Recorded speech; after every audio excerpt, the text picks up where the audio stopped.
Hi guys! Gawa tayo ng carrot cake dahil curious ako kung ano ba talaga ang lasa ng carrot cake. Sasala muna natin yung cake powder. Ay mali, cake flour pala. Gumamit ako ng strainer para pinong-pino yung kanyang cake flour. Ayan. Maglalagay ako ng 2 teaspoon baking soda, 2 teaspoon baking powder, 1 teaspoon salt, 1 teaspoon nutmeg, and 1 teaspoon cinnamon powder. Mix natin yung dry ingredients.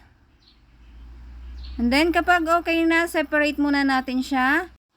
1 cup brown sugar, 1/2 cup white sugar, 3 eggs, vanilla extract, at gagamit ako dito ng 1 cup of coconut oil. Pwede rin kayong gumamit ng vegetable oil or kahit anong oil.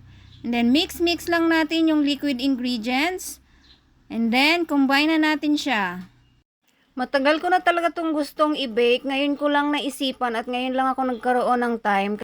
Mix lang natin hanggang sa mag-well combine yung lahat ng ingredients. Ayan, pero set muna natin yung oven para mainit na siya mamaya. Tingnan nyo guys, napakaganda, napaka-smooth. And then add na natin yung secret ingredients, carrot. Yes, fresh carrot. Mix natin.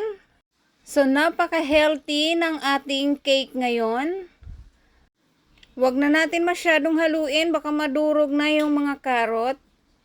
Ayan, then hiliran na natin yung baking pan. So gumamit nga pala ako nito guys, yung maliliit to, nabili ko ito sa Shopee at ang gaganda nila. So pwede mo siyang hugasan at gamitin ulit or itapon, nasa sa iyo na. Pag naglagay kayo ng butter guys, kalahati lang kasi aapaw pa siya pag naluto na siya mamaya, pag na-bake na siya. Etong ginawa ko, pinagkasya ko siya sa 9 pieces na baking pan. Then kapag mainit na yung ating oven, lagay na natin siya. Automatic naman itong oven namin. Pag okay na, pag bake na siya, kusa siyang nag-o-off. And then, nagpakulo nga lang ako dyan ng water. Tapos ilalagay ko yung grated carrot kasi ito yung ilalagay ko sa toppings natin mamaya. Blend natin yung 440 grams cheesecake and 1/2 unsalted butter. And then, kinat ko muna siya para mamaya madali na siyang i-blend. Then, maglalagay ako ng 2 tablespoon of whipped cream or Nestle cream and vanilla extract. Malapit na siyang maluto. Ayan, nag-off na siya. Check natin kung bake na talaga. Wow, napaka-smooth. O, tingnan nyo naman guys, napakalinis na ng stick. Kapag ganyan, wala nang natira sa stick, ibig sabihin, luto na siya. Wow, ang ganda ng pagkaka-bake guys. Itong maganda sa oven namin ngayon kasi automatic siyang nag-off. And then automatic din siya. Kapag nag-off na siya, ibig sabihin luto na. So umapaw nga yung ibabaw, kaya ngayon ititrim natin yung ating carrot cake para mamaya malalagyan ko siya ng frosting. Palalamigin muna natin siya ng mga 30 minutes. Habang hinihintay kong lumamig yung cake, and then ayan, biblend ko muna yung kanyang frosting. So pinaghalo-halo ko na nga lang sila para hindi na masyadong hassle. Mix muna natin. Then blend ulit hanggang sa mag-smooth na siya.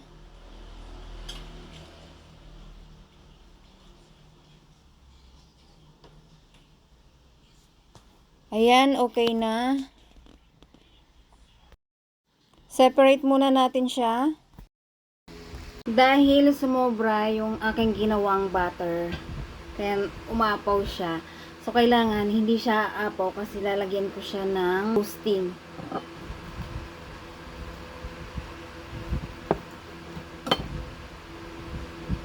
Oh, tingnan nyo guys. Oh. Tikman nga natin.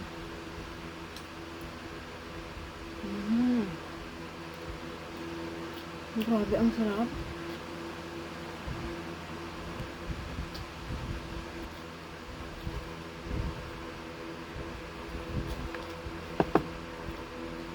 Dapat pantay kasi lalagyan natin ng frosting.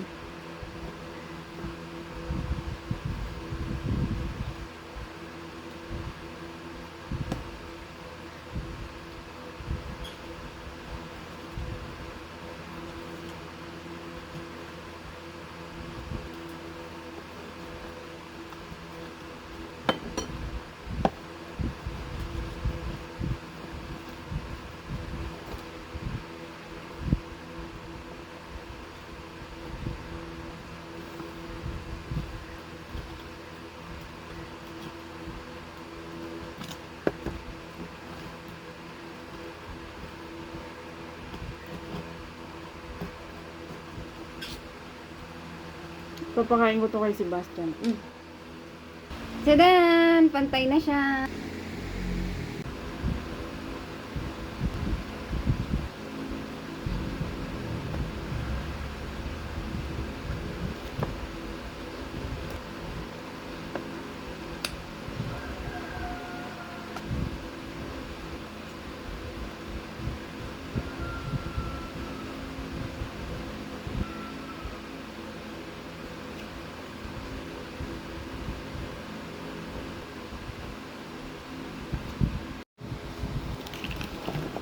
Ayan na siya guys, may frosting na siya. Maglalagay na ako ng carrot. Pero, pinakuluan ko to.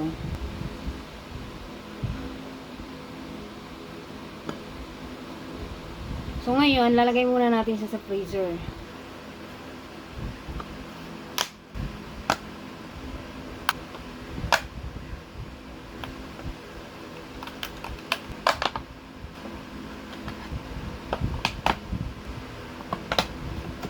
Order na kayo guys.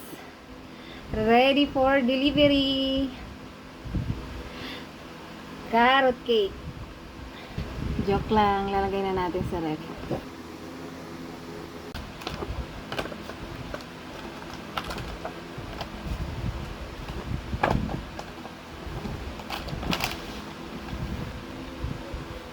Guys, titikman na natin yung ginawa kong carrot cake. So, malamig na siya.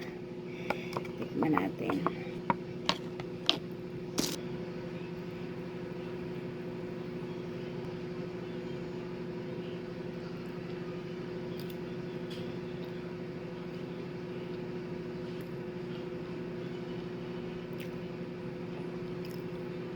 Ang sarap. Tamang-tama yung combination niya. Yung fresh na carrot. Kasi yung cheesecake sa ibabaw. Napaka-cheesy ang lasa. Tapos yung ilalim. Hindi mo siya malalasahang carrot. Ang sarap guys, promise. At healthy pa.